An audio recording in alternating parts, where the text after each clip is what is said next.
Good morning, everybody. I hope you had a wonderful weekend. I did. We cleaned our office. I just scoured everything and rearranged stuff, and it feels good today. And I got my Be Happy cup. Always be humble. However that goes. Well, got some things to talk about today. Let's see. Let me get rid of that. First of all, if you notice, I got some funny arrows on my MLS stats today. So we have 18 available days of inventory. So what I'm saying is, in May so far, we're selling 137 homes a day. So that means that if we divide 137 into the available homes. Good morning, Karen. Good morning. We don't have enough homes for the rest of the month. So I always like when we list more than we put under contract so that we don't run out. And we've been doing pretty good. I know we were down at 16 and I was worried we were going to get to 15, but we've come back up a little bit. And I don't know what you all are seeing out there, but what we're seeing here is basically people are slowing down a little bit. You know, the buyers have slowed down a little bit. I'm not sure what's going on, but I had I saw an interesting interview that Lee Barrett did about these multiple offers and whether or not it's fair and ethical. And bottom line, it was a nice little chat he had with another broker that asked him the question. And bottom line is that to have fair dealing with all parties, which is what we are required to do under our license guidelines and NRS. In order to do that, the only way to do that is to let the seller know that your buyer has made offers on other homes as well. So Lee recommends that, first of all, you might not do that because it does borderline on not doing fair dealing and being ethical. But if your buyer wants to do it and you work for your buyer, you also have to be fair to the seller and let him know that your buyer has made offers on other homes. So I just wanted to stick that in there today because I thought the interview, if you go to Lee Barrett's Facebook page and go down to last week, he did an interview with a broker and I thought it was very good. So kudos to Lee out there, and it's a good interview. Just going through Lee's mind, you know, Lee's been around as long as we have, and he's just a fantastic trainer, instructor, broker. And so he has great insights, and he goes all over the world training and instructing on real estate. So I love always to get his opinion on things. Just giving you a shout out there to do that. So we're selling 137 homes a day, and we just listed 121, but we put 128 under contract. So we need to you know, that could take us down a little bit, almost to 17 available days of inventory. So just giving you a heads up there if you can do listings. And we're going to talk a little bit about staging today, maybe some things that can help you get listings because of your expertise. We have, in the $1 million price range, we have 372 homes available. We have sold this year 555, which means we've already sold 90% of what we sold last year for homes over $1 million. So that is something. Now, today, let's talk about staging. There's a great article in Inman about, or actually NAR and Inman had been talking a lot about staging this year. And everybody knows, you know, that what staging is, but did you know the percentages? So we'll start out with that. So if there's 19, well, they pulled, let me just back up here. These stats came from the National Association of Realtors, and they said that staging a property increased its dollar value But the same survey found that about the same share of realtors don't actually stage homes. So the survey found TV shows influence buyer expectations of how homes should look. I thought that was very interesting. That's a very interesting piece of trivia, that the these TV virtual shows actually influence buyers' expectations of how homes should look. So the NAR's biennial 2021 profile of home staging found that 52% of listing agents reported an increase. Now listen to this, an increase on the dollar value offered by buyers. 52% of the listing agents reported an increase on the dollar value offered by buyers on staged home in comparison to similar but unstaged homes. And with the biggest chunk reporting an increase of 1 to 5%. So about a fifth of listing agents responded, and they said they thought staging a home had no impact on its dollar value. Whew. Well, there you go. So 19% say no impact. 23% staged home has increased the price 1 to 5%.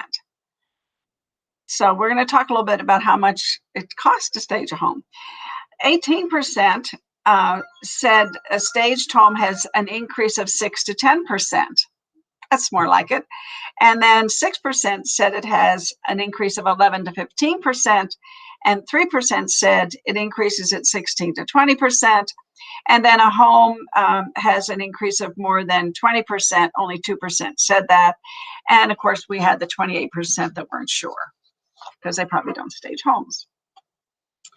So does staging a home decrease the amount of time that the home is on the market? 14% of the real estate agents said they didn't know. 10% said it greatly increased. It increased the time that it wasn't on the market. It's kind of a negative. 7% said there was a slight increase. Wow, 17% said it does not impact time on the market. And 31% said it greatly decreases the time on the market. And that's the figure. So 1/3 of the people who stage homes said that it does decrease the time the home is on the market. Now, in Vegas right now, and I would say going forward, we're going to see, our homes don't stay on the market that long, but people do care, when they walk into a home, right? And here's some examples that say, like here's of course, this is a Miami Beach condo, but let me get rid of my branding here for a minute so we can see it. Okay, there you go. So, so when they stage it, it looks so much bigger. And generally, a lot of buyers, they really can't see this. And of course, there's apps out there that allow you to do this. And I think I had another one that I thought was pretty good. This one too. Let's see one more. There we go. That's very uncluttered. That's a very uncluttered look, right? Yeah. So we know what all that is. So expect to spend at least $1,400 on professional staging. So I don't know if anybody out there is staging homes. If you want to put it in the chat, what you think it's costing or what your experience has been, I appreciate it. And so would all of our listeners, viewers. So staging a vacant listing is more expensive than staging an occupied listing. Yes, it is, because you have to go get the furnishings. Prepare your sellers to spend extra on painting, professional cleaning, and other needed repairs before staging. John recently listed a home, and it really needed to be painted. So the seller, though, didn't want to come out of his pocket to do that. So he was wondering if there was some type of a cleaning service that could come in and brighten up the walls a little bit. I'm not aware of that, but maybe you are. Maybe you can tell us in the chat if you know of someone who can come in and make a 10-year-old unpainted wall. I mean, painted walls 10 years ago look like they were just painted. I don't know. I really don't know about that one. And then don't skip home staging insurance to cover the stager's inventory. Now that's really a good one. Let's see. Let me go back here a little bit. Da, da, da. Come on, go, go, go. Okay. So home stagers and interior designers are not interchangeable. Resist the temptation to hire a hobbyist because they're cheaper. Make sure prospective stagers have insurance, professionally photographed portfolios, and high quality reviews. Those are all really good points. And when you're trying to convince a homeowner to stage a home, and you come in with these takeaways that I'm giving you, and know that 31% of homes that are staged go off the market quicker. Now that you might want to save that one for maybe the holidays, right? Because right now homes are flying off the shelves like toilet paper, as we said last year. So anyway, when you come in with these things, that it convinces people that perhaps they should stage their home. And even decluttering. I know it's hard sometimes just to get sellers to declutter. Take the pictures off the wall, take the stuff off the countertops, and ask about inventory. So if you've got a professional stager, make sure they have a variety of pieces available to fit the listing style and architecture, and that's really key. Really, a very good point there. And then physical staging includes a consultation fee, a moving and setup fee, and a 30 to 60-day rental fee. And you can arrange a month-to-month furniture rental fee for listings that take longer to sell. And the staging should stay in place until closing. And staging an unoccupied listing focuses on decluttering and reorganization. And I think that's really, really a big thing that you can do and help your seller do without incurring any professional staging. And the preparation process for physical and virtual staging is similar, except for the execution. And virtual stagers use photo editing tools to digitally create and place furniture and decor and declutter occupied listings. Virtual stagers are out there, and they're very good.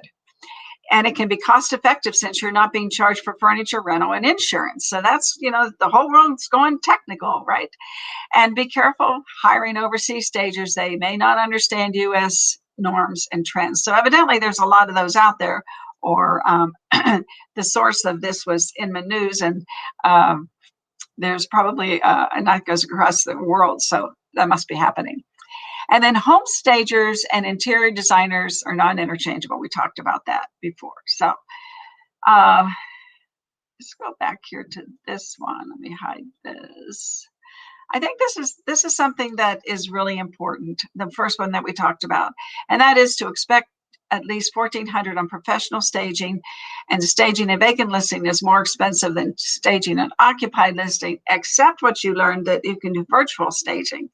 And when you do the virtual staging, don't forget to take those pictures and put them on the countertop so people can see when they walk into the vacant home what it can look like when you've staged it virtually. So take those pictures and lay them on the countertop there so they can see how each room would look. And then you need, if your sellers want to do professional staging, they need to understand that they may have to spend more money on painting, professional cleaning, and other needed repairs before staging. Oh, boy, I tell you, you know what the good thing is? In Vegas, our homes are newer.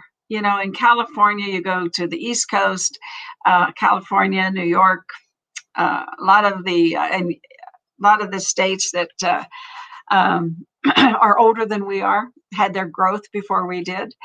Their homes are older. I mean, and this stuff maybe not seem as relevant here as it does in other parts of the country. And I think that, we benefit from that. I know in the community where I live, I see a lot of dumpsters out there, people pulling out the old carpet, people changing their kitchens, cabinets, and things like that, because the trends are different now. And where I live, the homes were built in 2001, so they're 20 years old. Um, and you're gonna people like light and bright now. They like white, they like gray, they like wooden floors, and that affects the price and the value of your home. And those are things that staging can't really help, right? They staging that's a staging is to take the maybe the dated furniture out and make it look, crispy and new. And the painting's always good. So anyway, I'm going to post this report, and it comes from the National Association of Realtors, and Inman picked up on it, and then I picked up on it, just to give you some um, light tips for a light Monday. And get out there, do some listings. Hopefully, some of these tips will help. You can put these into your presentation, depending on, like I know Annetta does a lot of homes on the east side, and this might help you, Annetta, out there when you're listing. The older homes are on the east side. That's the way it is. And good luck today. I will see you tomorrow. And happy selling. Love you guys. Bye-bye.